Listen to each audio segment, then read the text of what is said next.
strong Jewish queen. Noa Tishby reacts to what's going on right now. I'm Tal, the Traveling Clat, your favorite Zionist prince. Let's take a look. As I said, you have 2 New York Times best-selling books. The one most people, I'm sure, are familiar with is Israel, A Simple Guide to the Most Misunderstood Country on Earth. So today, as we sit here, in May of 2025, what is it that is still so misunderstood? How much time do we have? Is the answer. Basically. Is the answer to that. So it's a great question, and that's the reason I named my first book A Simple Guide to the Most Misunderstood Country on Earth, because I wanted this to be a conversation. Because is Israel the most misunderstood country on earth? No. Do you all know the governance system of Denmark? No. Nobody does. But the thing about that I wanted to point out is that Israel is the country that people know nothing about, yet that they're obsessing over it in a very disproportionate way. Yep. And that was something that I was able to identify when I moved to America as an actress, a producer, a writer. I was Israeli, and I started coming to America and talking to people, and I'm like, wow, you have no idea what Israel is, right? But you're very opinionated about it, which is a very interesting concept. And that was why I was able to identify this years ago as this extra Jewish, which isn't political, and it's not about policies, and it's not about politicians, it's about good old anti-Semitism, which we're going to get to later on. So there are a lot of things that are misunderstood about Israel. You can talk about the fact that people don't understand that the Jews have originated from, Judea. The Jews are indigenous to the state of Israel. They don't understand that Israel is literally a refugee state that was decolonized from Great Britain.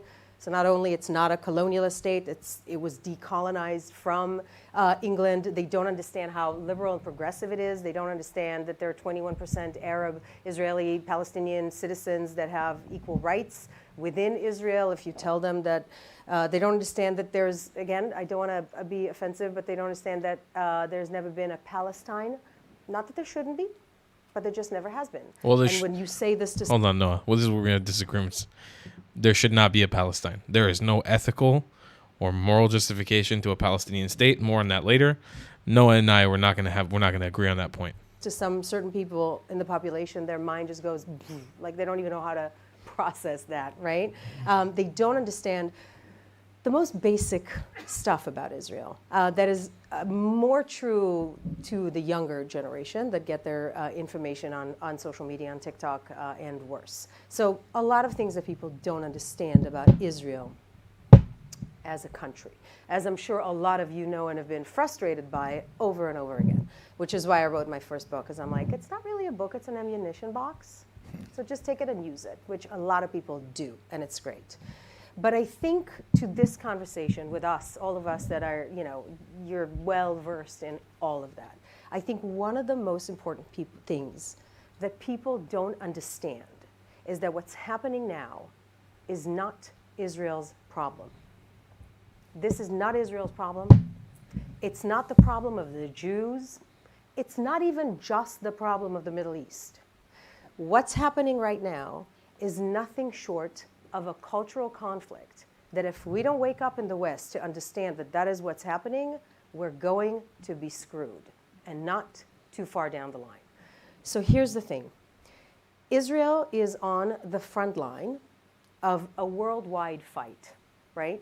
It's a fight between liberal values, whether liberal democracies or whatever it is that we hold dear, things that we see as self-evident, human rights, women's rights, everything that the water we swim in, right? To us, it's very obvious that I'm equal to you. Like, where is the question there, right? When I moved here as a progressive Israeli, I was very surprised and disheartened to see that a lot of Americans don't understand the culture in the Middle East. And they superimpose what it is that they think of American culture into the Middle East, thinking that it's the same.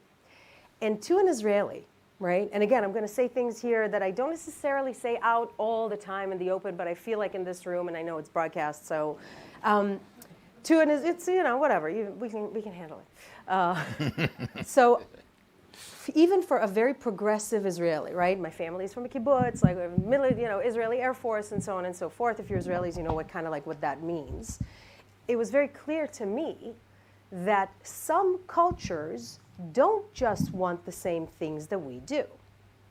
And that's something that's very difficult for progressive Americans to understand, okay? So knowing what the Middle East is, I understood that there's a bigger problem here. And that problem is called jihadism. That problem means that there are some mothers, okay, that are happy if their child goes and kills Noah Argamani's friends at a party. It's a good thing. It's a celebratory thing. And if their son gets killed doing that, that's a great thing to celebrate. That is a realization that we need to understand this in America, okay? We need to understand that that is the kind of culture that we're dealing with. And it's not a culture that can be appeased by land or by any, they don't want, there's no two-state solution conversation happening around that culture. There is a Sharia law conversation that's happening around that culture that says that if a woman was raped, she needs to bring 3 male witnesses to prove that she was raped, and if she can, then she's the adulterer and she's going to get stoned. But she can also redeem herself by marrying her rapist. That's the kind of culture that we're dealing with. Now, here's the thing. I refuse to partake in people that are gaslighting you, saying that you're Islamophobic if you say that.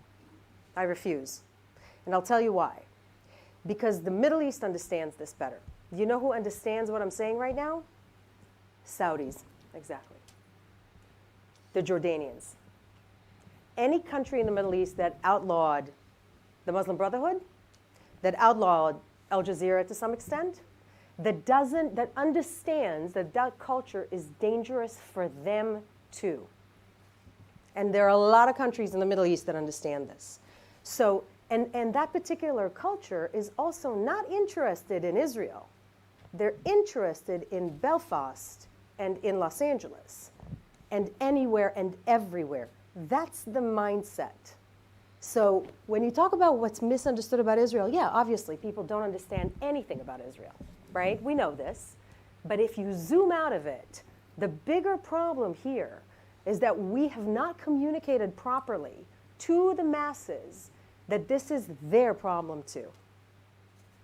And by doing that, we're leaving the progressives and the women and the LGBTQ plus community of the Arab world in the Middle East, we're leaving them out and hanging them out to dry.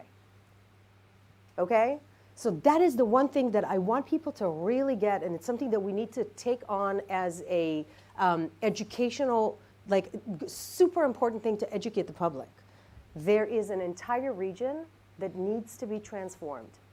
It needs to be transformed from the inside out. And sadly, right now, what we're seeing is that that particular culture has more fans and supporters on college campuses in America than it does in the Middle East. And that is something that is on each and every one of us. So, Thank you. Absolutely. So you're talking about she's right. I don't know if necessarily the Middle East needs to change into a progressive paradise. I don't think that'll work either, and I do think that Israel, to survive in this neighborhood to some extent, doesn't need, I don't want to say regress, but needs to change its cultural packaging. Let's just say in that way. In my opinion, carrying ourselves as a liberal democracy is not going to get us very far with our neighbors who want the complete opposite. And no matter how much they progress, they're still going to want to be their little cave people. That is how they behave. That is the region.